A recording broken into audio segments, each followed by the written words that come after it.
বর্তমান ডিজিটাল যুগে স্মার্টফোন আমাদের দৈনন্দিন জীবনের একটি অপরিহার্য অংশ হয়ে উঠেছে।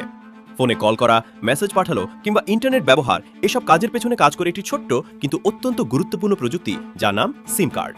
দামি স্মার্টফোন থাকলেও সিম ছাড়া সেটি অনেকটা প্রাণহীন মনে হয়। অনেকে ওয়াইফাইয়ের কথা বললেও বাস্তবে সব জায়গায় রাউটার সঙ্গে নিয়ে ঘোরা সম্ভব নয়।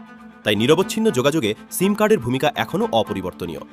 কিন্তু কখনো কি ভেবে দেখেছেন এই ছোট্ট প্লাস্টিকের কার্ডটি কিভাবে কাজ করে বা কারখানায় কিভাবে তৈরি হয়?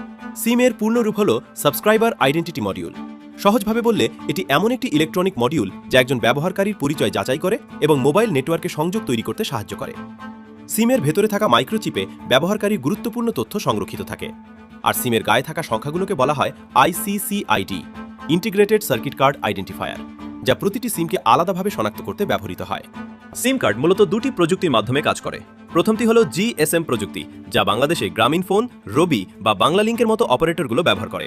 এই প্রযুক্তির বড় সুবিধা হল এক ফোন থেকে সিম খুলে অন্য ফোনে সহজেই ব্যবহার করা যায়। প্রয়োজনীয় তথ্য সিমের চিপেই সংরক্ষিত থাকে। অন্যদিকে আছে সিডিএমএ প্রযুক্তি। একসময় বাংলাদেশে সিটি সেল এই প্রযুক্তি ব্যবহার করত। এখানে সিমের চেয়ে ফোনের ইলেকট্রনিক সিরিয়াল নাম্বার বেশি গুরুত্বপূর্ণ ছিল, তাই এক অপারেটরের ফোনে অন্য অপারেটরের সেবা ব্যবহার করা সহজ ছিল না। যখন আপনি ফোনে সিম ঢুকিয়ে ডিভাইস চালু করেন, তখন ফোন ও সিম একে অপরের সাথে যোগাযোগ শুরু করে। এরপর সিম আশেপাশে মোবাইল নেটওয়ার্ক টাওয়ার বা জিএসএম সিগন্যাল খুঁজে বের করে। সংযোগ তৈরি হলেই আপনি কল, মেসেজ কিংবা ইন্টারনেট ব্যবহার করতে পারেন। সিম তৈরি প্রক্রিয়াও বেশ উন্নত প্রযুক্তি নির্ভর। কারখানায় প্রথমে তৈরি করা হয় ছোট্ট একটি গোল্ডেন চিপ। এটাই সিমের মূল অংশ বা মস্তিষ্ক। এই চিপের ভেতরে আগে থেকেই সিমের পরিচয় নম্বর, সিরিয়াল নম্বর এবং নেটওয়ার্ক সংক্রান্ত তথ্য সংরক্ষণ করা হয়। এরপর স্বয়ংক্রিয় কনভেয়ার সিস্টেমে চিপগুলো পাঠানো হয় পরবর্তী ধাপে।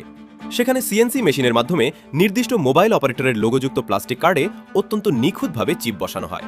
সাধারণত একটি প্লাস্টিক শিটে একসাথে একাধিক সিম তৈরি করা হয়। পরে পাঞ্চিং মেশিন সেগুলোকে আলাদা করে মিনি, মাইক্রো কিংবা ন্যানো সাইজে রূপ দেয়। সবশেষে অটোমেটিক প্যাকেজিং সিস্টেমের মাধ্যমে সিমগুলো বাজারে পাঠানোর জন্য প্রস্তুত করা হয়। সিম কার্ডের ইতিহাস শুরু হয়েছিল 1991 সালে জার্মানিতে। তখনকার সিম ছিল আজকের মতো ছোট নয়, আকারে প্রায় একটি ক্রেডিট কার্ডের সমান। সময়ের সঙ্গে সঙ্গে প্রযুক্তির প্রয়োজন অনুযায়ী সিম ছোট হতে হতে এসেছে মিনি সিম, মাইক্রো সিম এবং বর্তমানে বহুল ব্যবহৃত ন্যানো সিম পর্যন্ত। এখন আরও এসেছে ই সিম, যা ফোনের ভেতরেই স্থায়ীভাবে সংযুক্ত থাকে। একটি ছোট্ট চিপ আর প্লাস্টিকের কার্ড, কিন্তু সেটাই আমাদের পুরো পৃথিবীর সঙ্গে সংযুক্ত রাখছে।